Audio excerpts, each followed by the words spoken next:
Diabetes കണ്ണുകളെ ബാധിക്കുന്നതാണ് diabetic retinopathy.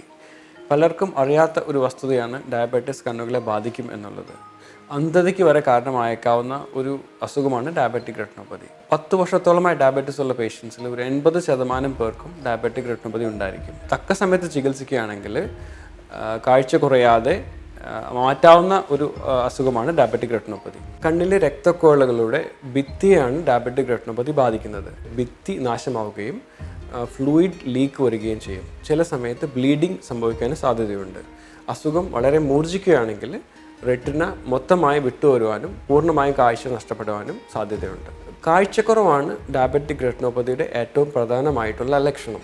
എന്നാൽ കാഴ്ച കുറഞ്ഞ് ഒരു ഡോക്ടറെ സമീപിക്കുന്ന സമയമാകുമ്പോഴേക്കും പലപ്പോഴും വളരെ ലേറ്റ് ആയിട്ടുണ്ടായിരിക്കും.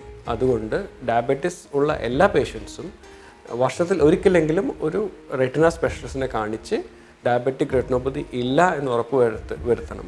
അഥവാ ഉണ്ടെങ്കിൽ അതിന് തക്കതായ ചികിത്സ എടുക്കുകയും വേണം. ഡയബറ്റിക് റെറ്റിനോപ്പതിയുടെ ചികിത്സ എന്ന് പറയുമ്പോൾ അത് പ്രധാനമായും 3 തരമാണ്. 1 ലേസർ ട്രീറ്റ്മെൻ്റ് ആണ്, 2 ഇഞ്ചെക്ഷൻസ്, 3 ഓപ്പറേഷൻ. ലേസർ ട്രീറ്റ്മെൻറ്റ് സാധാരണയായി കണ്ണിലെ നീർക്കെട്ട് കുറയാനും ബ്ലീഡിംഗ് സംഭവിക്കാതിരിക്കാനാണ് ചെയ്യുന്നത്. ലേസർ ട്രീറ്റ്മെൻറ്റ് ഒരു ഓപ്പറേഷൻ അല്ല, ഔട്ട് പേഷ്യൻ്റ് പ്രൊസീജിയറാണ്. 10 to 15 minutes ആണ് അതിൻ്റെ സമയദൈർഘ്യം. ഇഞ്ചെക്ഷൻ സാധാരണ കണ്ണിലെ നീർക്കെട്ട് കുറയാനാണ് കൊടുക്കുന്നത്. വേദന ഇല്ലാതിരിക്കാൻ ഡ്രോപ്സ് ഒഴിച്ചതിന് ശേഷമാണ് ഇഞ്ചെക്ഷൻ ചെയ്യുന്നത്.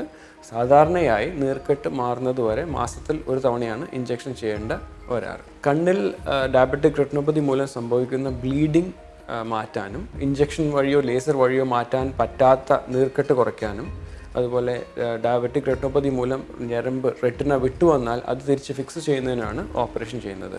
ഒരു കീ ഹോൾ ഓപ്പറേഷനാണ്. ഓപ്പറേഷൻ വഴി ബ്ലീഡിംഗ് ഉണ്ടായിട്ടുള്ള ബ്ലഡ് എടുത്ത് മാറ്റി ലേസർ ചെയ്യുകയും അതുപോലെ ഞരമ്പ് വിട്ടു വന്നിട്ടുണ്ടെങ്കിൽ അത് ഫിക്സ് ചെയ്യുകയാണ് ചെയ്യുന്നത്.